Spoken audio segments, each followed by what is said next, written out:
So I understand where you're coming from. The problem that I have with that is that doesn't mean every single player. And again, we give a hypothetical scenario. I'm saying, why were you upset? Go back to the original point here. Why were you upset or frustrated that Kai Havertz scored? You said it doesn't matter how many goals he scores, he still won't be good enough. Even if he scores 20 league goals, unless that leads to us winning the Premier League, it's irrelevant. I just disagree with that point because I think that there'd been many you said about my tweets and I was upset and angry. I don't get what you mean.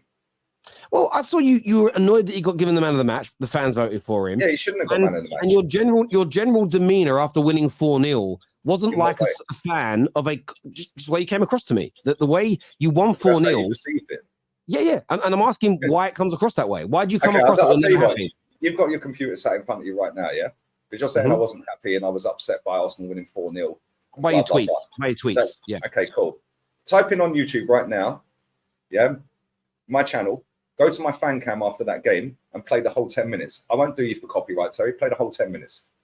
Because apparently I was upset and angry and I was pissed off with Kai Havertz that he scored. And I was so aggressive on Twitter, yeah, because of how you felt in your feelings, yeah, and emotions. Now go and watch my fan cam. Play to all the, how many people are watching this right now? No. How many people are watching this right now? How many people are watching this right now? 3,500.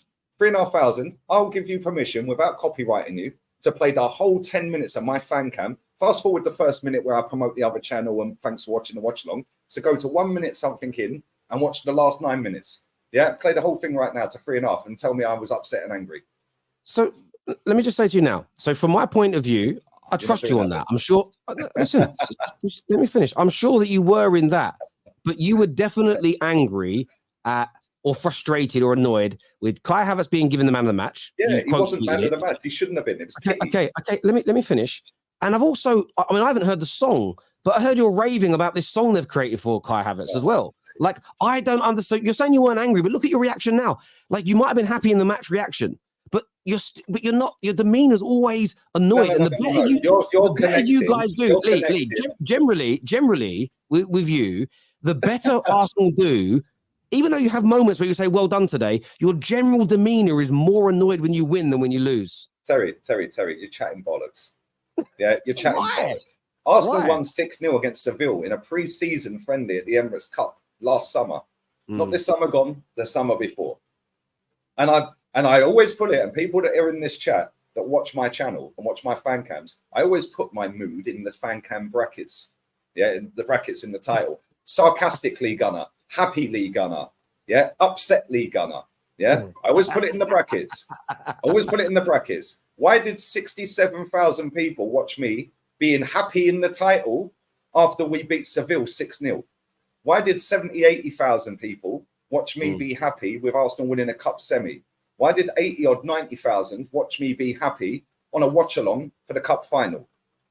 Yeah, tell me. Because apparently I'm more negative after Arsenal do better. Well, Arsenal haven't done better since we won an FA Cup, and it's one of my highest viewed videos. And so is the semi-final.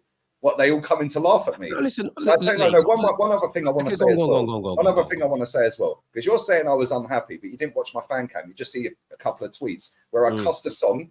Yeah, I cussed a song, which has nothing to do with the result, by the way. Yeah, and I cussed him being man of the match, which again has nothing to do with the result, by the way. So you're taking them two things and making out I'm unhappy with a result of a game, which I'm clearly happy about. It says it in my fan cam title, and 9 minutes of me being happy. But two tweets that are irrelevant to the actual result of the game, you're taking as, oh, Lee's unhappy. Yeah, that's not the case, Terry. The song's a disgrace and he weren't man of the match. So I hear you on that, right? But I said based on your tweets. I didn't say based on what you did in your fan cam. But you also tweeted something along the lines of... You didn't watch the fan cam. You just jumped on the two tweets. Yeah, but hang on, Lee. I did. But I didn't... I was specific and said based on your tweets. So I didn't say you just weren't happy at any point on Saturday whatsoever. I was saying based on your tweets. But why is this a thing then? But you made it a thing. If you just admitted that you watched my fan cam and then two tweets that are written text rather than... I didn't say I watched your fan cam. No, I didn't. You may have misheard me. Maybe I misspoke. I did not. No. Maybe my words came out wrong. I didn't say I watched your fan cam. What I was about to say a minute ago is I've watched many of your fan cams where you have been happy and people twist things. But there was also a tweet you put out, and I don't know if I'm wording this exactly right, but it was somewhere along the lines of best performance of the season today. But it was like, but at what cost? Like, enjoy it while we can, talking about the injury problems. For me, so again, seeing you say, well done today, best performance of the season, but at what cost? Enjoy it while you can, alluding to and implying that this is as good as it might get and we're going to fall away. I just sort of look at it sometimes like, oh my God, you just won 4-0. You've got first world problems right now when it comes to your football team. Now, not at all. Not at all. No, let me come back on that. Let me come back on that. Why not? Why not? Let me come back on that. We went 3-0 up in 55 minutes. Why is Sacka staying on the pitch? Answer me that. This is a guy who has played 88 games on the spin in the league for Arsenal, who has been kicked left, right, and centre, and again walked off or hobbled off of that pitch. Oh, by the way, was injured. Had the medical staff come on, say, I'll walk it off, was limping all over the gaff. You could clearly see he weren't 100%, weren't even 50%. And we kept him on, and they made a sub before we subbed him off. And you're telling me that at some point in the new year, this ain't all going to come and catch back up with us? The manager even said, I've even got the quote, Terry. I will read this to you, from his own lips. But we all know they're bullshitters, right? So you know they lie. So why are you worried about it if they lie? You know they don't tell the truth. So why worry about it? No, wait. But you know they lie, but then you hold them to account for what you think to lie. I'm asking you your perception of this. Okay. I'm asking you. What do you and the viewers think of what he said? Where is it? They were waffling about, you and your friend, the Bournemouth manager, you played together. Nobody cares. Right? Nobody cares. Where is it? On why these injuries have occurred. Because apparently we had about 7 players out injured or whatever, Different reasons. Some of them happened in training and some of them had knocks and small muscular niggles. But the load, I don't know what that means. Is that games? Yeah, the load played a part. Going to their national teams, coming back from their national teams. Player goes to national duty, comes back from national duty. It happens every September, Mikel, right? The load went through the roof when they came back. That's because we're in Europe like we was last season, Mikel. The load's exactly the same, mate. But anyway, the demands continue to be really high. And the fact that we have had 3 or 4 players out already meant that these players didn't have enough time to recover, right? What I read into that was you're basically playing players that ain't 100% fit because we had 3 or 4 players already out injured. Well, on that basis alone, my 4 out of 10 rating for the transfer window is spot on then. Go and buy better players that can sit on the bench or at least start games that you can rotate comfortably without burning Sacka into the ground, without having to keep Odegaard on for 90 minutes on a 4-0. Could have took him off after 50 minutes, 55 minutes. But instead, he looks at the bench and the bench ain't good enough because we've got 3 players out. Well, buy better players in the summer then, and you can bring some of them off of the bench instead of looking at the ones on the bench going, don't really fancy that, mate. What do you make of that? Because he's basically saying, I've played players that are not 100% fit. So just to understand you, so you agree that because the bench isn't good enough, he was right to leave the likes of Sacka and that on? No, why can't Reece Nelson got dropped at the weekend? Yeah, why? Why did he get dropped? He scored a goal against Brentford that was the winning goal to get us through to the next round of the League Cup. Yeah, he had a decent performance that night, hit the post as well, nearly had a brace. And his reward dropped. Okay, so who would you have kept Reece Nelson, who you say isn't good enough for Arsenal? Who would you have kept him in the team in front of? I would have dropped Sacka. Why? Anyway. Sacka's had a brilliant start to the season. Why would you drop him for Reece Nelson? Okay, cool, fantastic. Watch Sacka in the last 10 games of this season. Yeah, the same as the last 2 seasons. Yeah, he'll be absolutely shot to bits by March, mate. Yeah, like he has been, Terry, for the last 2 seasons. His performances in the last 2 seasons, in the last 10 games of them seasons, has not been great. Yeah, and he was a big part. I'm not blaming him, but he was a big part of why we didn't win the league. Did Sacka same with Ramsdale, same with somebody else. Did Sacka start the League Cup game? No, he weren't in the squad. Okay, but that was where he got rested then. That's the point. So Reece Nelson came into the first team so that Sacka had a rest, so that Sacka would be starting the game at the weekend. And those decisions have been done for many, many times. So listen, based on what your manager has said, first of all, I'd say this: we don't have any specificities. You don't know which players he's saying are unfit, which had knocks, which ones are tired, which ones. So he hasn't gone into specifics. No, we do, because the players that were listed were Declan Rice, Bukayo Saka, Fabio Vieira.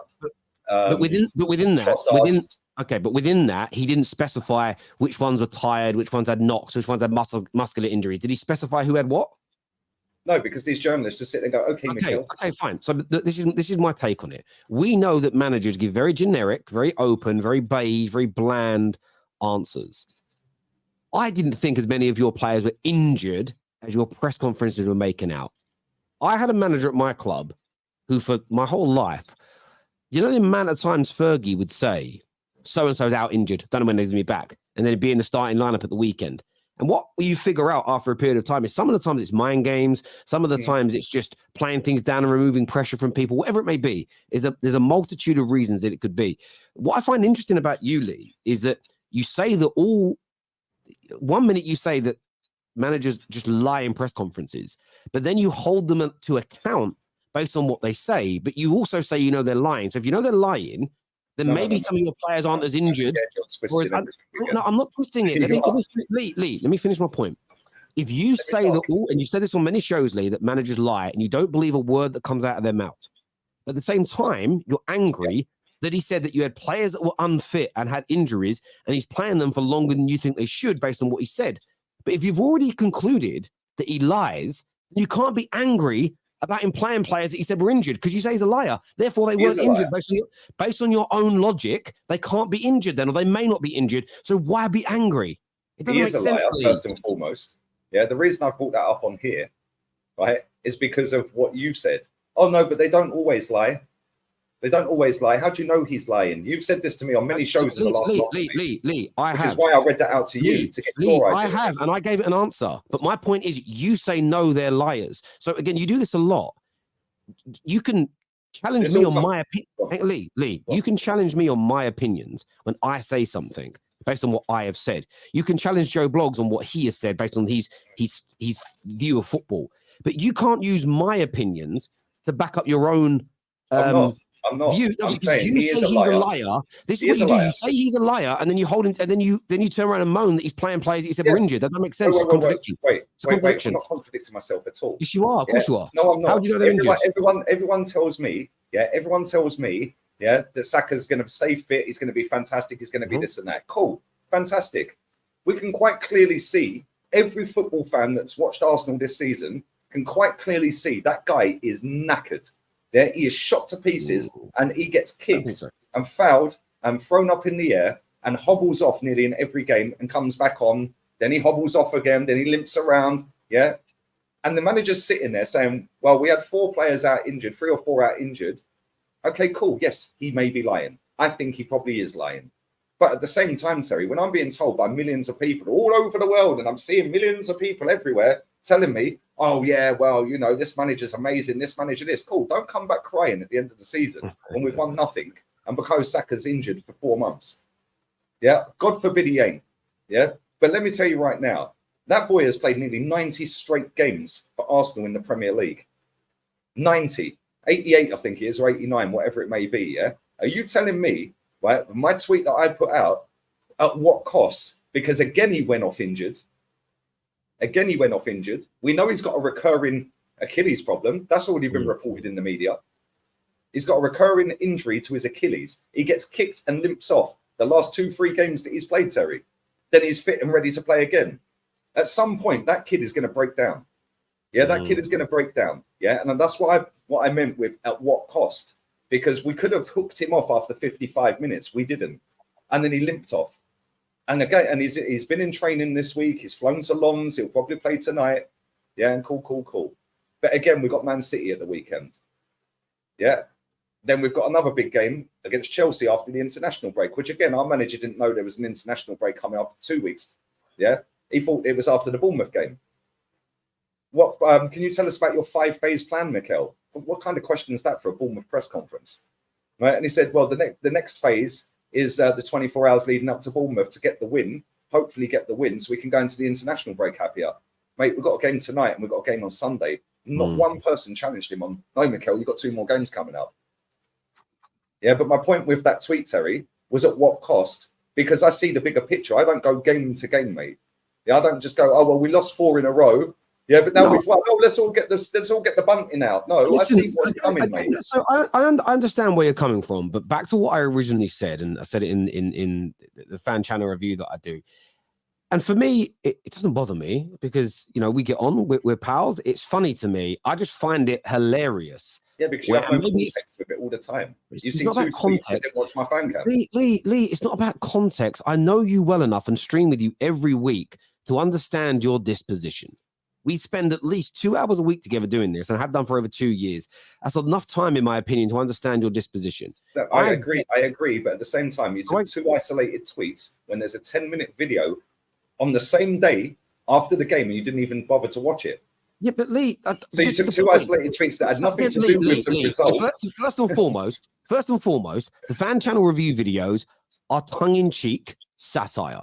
They are not serious. Okay. Well, your audience don't take it as tongue-in-cheek. Look at the comments.